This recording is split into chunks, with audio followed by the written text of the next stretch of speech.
Ça y est, c'est officiel, Tower of God va reprendre. Alors, moi, je me disais qu'on n'aurait pas de suite d'ici. Je me disais qu'on aurait peut-être une suite vers septembre 2025, voire début 2026, mais non.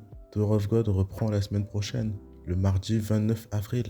C'est dingue, c'est dingue. On ne va pas commencer la saison 4, on sera sur une transition, donc ce sera un spin-off. Ce n'est ni la saison 3 ni la saison 4, mais une sorte de transition. J'ai fait une précédente vidéo, je dis un peu plus dessus, où j'en parle un peu plus en détail sur le mot de fin que Siou a mis lors du dernier chapitre de la saison 3. Si vous ne l'avez pas encore vu, je vous invite à la regarder. Donc, le spin-off va parler de Urek Madzino. Donc, l'information, je la tiens de Reddit. Il y a quelqu'un qui s'est rendu compte qu'il y avait des changements sur le site Webtoon niveau Corée de Tower of God. Donc, lorsqu'on va voir la page Webtoon de Tower of God, sur la partie coréenne, et qu'on traduit en français, il nous dit ceci. La bataille extérieure d'Urek Madzino sera libérée le mardi 29 avril.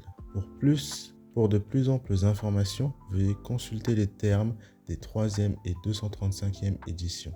Merci aux lecteurs qui ont attendu. Bon, déjà ce qu'on peut comprendre, c'est que le premier chapitre va parler d'Urek Madzino. Est-ce que tout le spin-off va parler de Urek Madzino? Chaque chapitre parlera de Urek Madzino? Je n'espère pas. Je pense plutôt que le premier chapitre va parler de Urek Madzino et les prochains chapitres vont parler de d'autres personnages. Mais bon, ça, il faudra voir. L'avenir nous le dira. Donc, bizarrement, lorsqu'on va sur le webtoon de Tower of God en anglais, ils disent rien aussi dessus. Ils disent juste Tower of God will be back.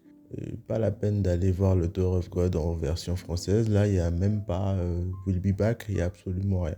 D'ailleurs, ils n'ont même pas encore fini la saison. Mais bon, ça, c'est un autre combat.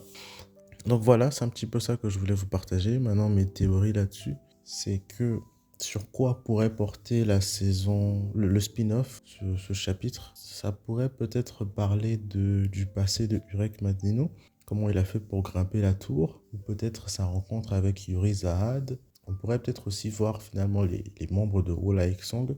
Je ne pense pas qu'il y ait des gens faibles là-bas. On pourrait aussi voir un autre membre des 10 grandes familles. Ça pourrait être intéressant. Après, ça pourrait aussi servir juste de transition. Peut-être que ça va juste nous parler de qu'est-ce que Urek Madzino fait en ce moment. Donc au moment où on l'a laissé à la fin de la saison 3 pour nous préparer à la saison 4. Une sorte d'intrigue peut-être. Donc c'est à voir. C'est à voir. N'hésitez pas à me dire ce que vous en pensez. Est-ce que vous êtes content que ce chapitre, premier chapitre, peut-être même, bon, on ne sait pas encore si ce sera un chapitre sur Urek ou bien tous les chapitres seront sur Urek, mais on va voir. Dites-moi si vous êtes content que ce soit Urek qui apparaisse, qu'on parle un peu plus de lui, ou bien si vous aurez préféré que ce soit un autre personnage. Personnellement, j'aurais préféré que ce soit un autre personnage. J'aurais bien aimé que ce soit, par exemple, Miseng, ou bien Iwa Yeon. Bref, je ne voyais pas forcément Urek Madzino en tant que premier personnage. Mais bon, j'ai déjà hâte. Donc le chapitre, il va sortir en coréen le 29 avril. Quand est-ce qu'il sera traduit en version... Quand est-ce qu'on pourra avoir la version anglaise et la version française? Ça, je n'en ai encore aucune idée. Mais voilà. Donc, est-ce que ce sera maintenant tous les mardis? J'ai l'impression pour ce spin-off. Donc voilà, on attend de voir un petit peu. Allez, dites-moi tout ce que vous en pensez en commentaire et on se dit à très bientôt.